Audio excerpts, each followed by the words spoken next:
Բարև ձեզ, սիրելի հայրենակիցներ, հարգելի գործընկերներ։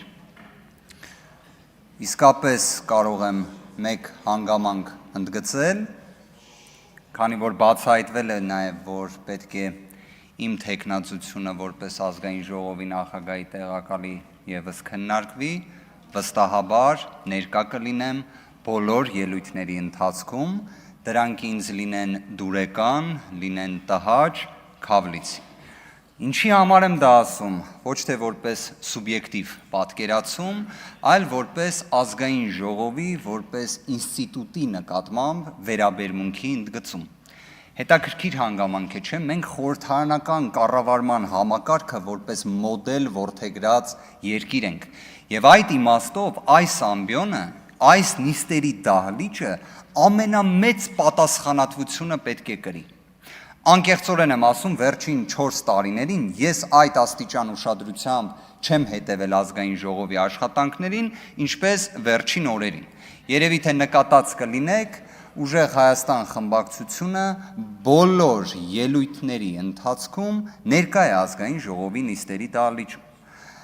Դրանով ինչ ենք ուզում մեր հանրությանը, մեր հայրենակիցներին փոխանցել։ Սա ի դեպ հենց օբյեկտիվորեն գաղտնազերծեմ այս հանգամանքը, մեր խմբակցության ղեկավարի դիրքորոշումն է, որն էլ խմբակցության կողմից ամբողջությամբ կիսվում է, որովհետև երևի թե մեր հանրությունը իսկապես պետք է որակապես այլ մթնոլորտ եւ միջավայր տեսնի։ Գիտեմ շատ խոսվեց խոսույթի մասին եւ այլն, շատ հարցերի պատասխանը միշտ լինում է օրենքներում։ Օրինակ ազգային ժողովի կանոնակարգ սահմանադրական օրենքը արգելում է վիրավորական արտահայտություններ այս ամբիոնից հնչեցնել։ Ընդհանրապես արգելում է։ Ընդհանրապես մեր օրենսդրությունը արգելում է վիրավորանքը։ Այլ հարց դրա համար քրեական պատասխանատվություն չկա, բայց այն որպես երևույթ արգելված է։ Եկեք բոլոր դեպքերում, քանի որ շատ խոսվեց հայ փոստի մասին, որը բնավ ազգային ժողովի նախագահի տեղակալի թեկնածուի հետ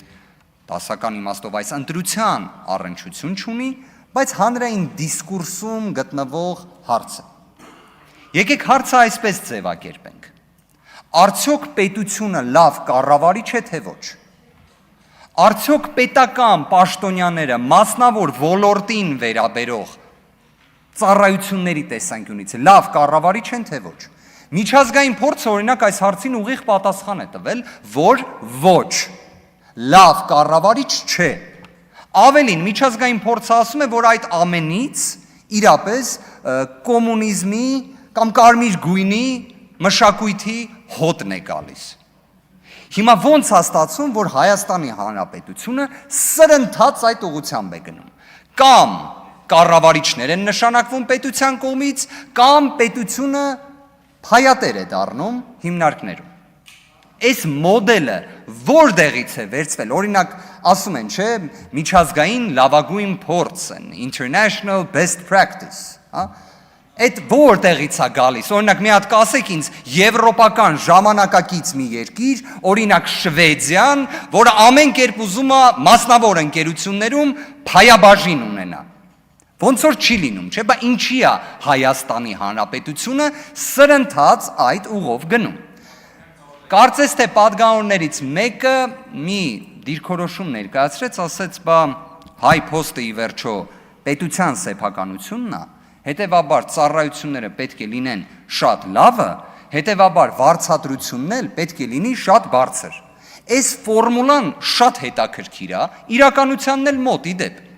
Իսկ ասեք ինձ կառավարիչներին ներկայացվող պահանջները որոնք են, չափորոշիչները որոնք են։ Օրինակ ազգային ժողովի падգամավոր կարող է լինել X, Y պահանջներին համապատասխանող անձը։ Իսկ ասեք այդ պետության լավ որակյալ ծառայություն եւ բարձր վարձատրություն ենթադրող անձանց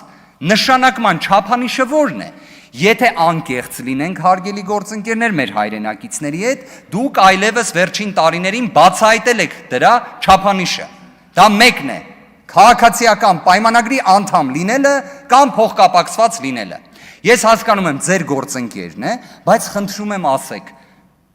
Ռոմանոս Պետրոսյանի ի վերջո մասնագիտական կարիերայի տեսանկյունից որն էր այն չափորոշիչը, ըստ որի դուք գնահատեցիք, որ հենց ինքը կարող է լինել լավագույն կառավարիչը հեծի։ Դեռ ի վերջո ես վստահ եմ կլինի անկախ աուդիտ, մեկը իդեպ առաջարկեց, որ խորհրդարանական վերահսկողական գործիքները իրացվեն պարզելու համար արդյունավետությունը, բա որ պարզվի արդյունավետությունը լավը չէ, այդ ժամանակ ինչ ենք ասելու, իդեպ դուք ինչ եք ասելու, բայց ինչ-որ իմաստով մենք ինչ ենք ասելու, որովհետև այդ ամենից տուժողը մեր հասարակությունն է։ Մեկ հանգամանքի ուզում եմ անպայման անդրադառնամ, քանի որ կրկին ընտրությունների հետ կապված հարցերը շատ է քննարկվում, ես հասկանում եմ, նորմալ է, երևի թե եթե իշխանության դիրքերից ես նայում, երբ կասկածի տակ է դրվում ընտրությունների լեգիտիմությունը, դուք ամեն կերպ դա պետք է պաշտպանեք։ Այսինքն, եթե դատարանի անալոգիան անենք, այստեղ կարելի ասել հայցվորի կամ պատասխանողի դիրքերից հանդես գալու իրավիճակն է լինում։ Բայց այստեղ վեճ չունենք իրար հետ։ Տեսեք, օրինակ մեկը որպես ճշմարտության աղբյուր հղում տվեց Դանիել Իոնիսյանին։ Մեկն էլ ասեց, որ այ օրինակ քաղաքացիական պայմանագիր խմբակցությունից պատգամավորներից մեկը ամեն կերպ ասում էր, որ այդ ընտրատեղամասի արդյունքները հանգարց անվավեր չճանաչեք, հա? Մենք ինչ ենք ասում, անվավեր ճանաչեք, դրան հետևանք կա,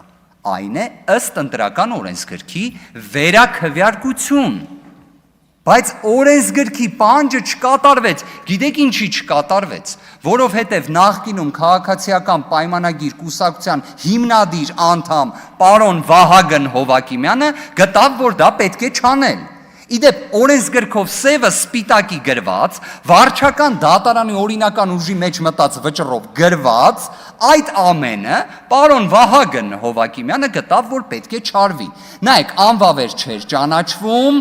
ստեղ կար եւս մեկ խմբակցություն։ Անվավեր ճանաչվում էր, լինում էր վերաքվյարկություն, բայց ըստ պարոն Հովակիմյանի դա լինելու էր տակտիկական քվյարկություն, որի արդյունքում լինելու էր մեկ այլ խմբակցություն եւ մեկ խմբակցություն չէր ունենալու 3/5-ը։ Հիմա այս ռեբուսը ոնց նայում ենք, հարգելի գործընկերներ, սիրելի հայրենակիցներ, շահում է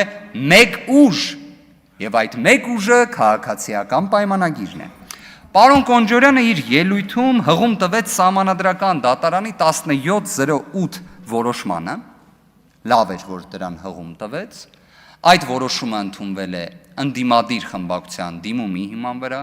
ներկայացուցիչը եղել է Արծվիկ Մինասյան, որն էլ ինչին էր վերաբերում, նենց տպավորություն էր օրինակ, որ տենաս ինչ մի առիթ է եղել, որ այդ ՍԴ որոշումը ծնվել է։ Քանի որ նախկինում 8-րդ գումարման ազգային ժողովի շրջանակներում կառավարող խմբակցությունը փաստացի խոչընդոտել է ընդդիմադիրներին վերապահված մշտական անձնաժողովների նախագահների փոխնախագահների, այսպես ասած պաշտոնների համալրմանը, նույնիսկ հակասահմանադրական ճանապարհով փոխնախագահ էր նշանակել, ՍԴ որոշումը դրա մասին էր։ Ու դա պարոն Կոնջորյանը ներկայացնում է լրիվ այլ լույսի ներքո։ Սիրելի հայրենակիցներ, նման իրավիճակների հաճախ ենք հանդիպելու, որ փաստորեն խնդիրը, որը հենց ստեղծել էր իշխանությունը, լրիվ այլ լույսի ներքո ներկայացվում է որպես Սահմանադրական դատարանի որոշում։ Ես չեմ կարող անդրադարձ չկատարել քաղաքական բանտարկյալների հարցերին։ Այո, Հայաստանի Հանրապետությունում կան բազմաթիվ քաղբանտարկյալներ, բայց այս բանաձևին առաջարկում եմ հետևյալ լուծումը։ Ես շատ ուշադիր լսեցի պարոն Ռուբինյանի հոր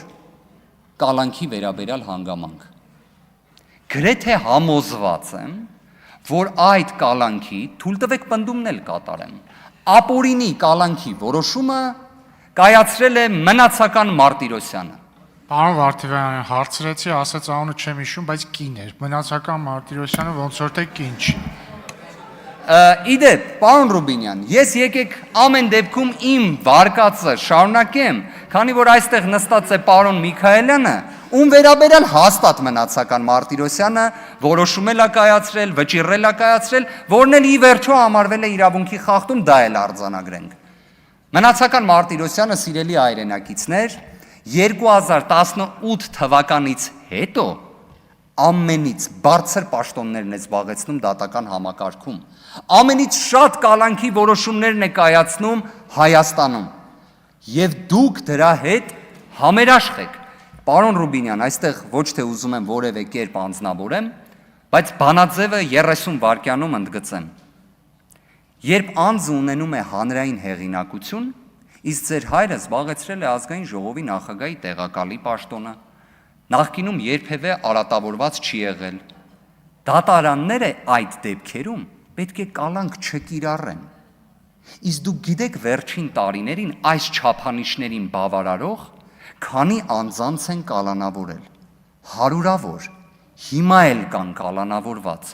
Այստեղ է ամբողջ խնդիրը։ Դեռ հին Հռոմում ինչ էին ասում։ Դրանով էլ ավարտեմ խոսքս։ Ասում էին թող արդարությունը իրականացվի, թեկուզ երկինքը փուլ գա։ Հայաստանում իրավունքը պետք է գերակայի, վստահ ենք կգերակայի։ Շնորհակալություն։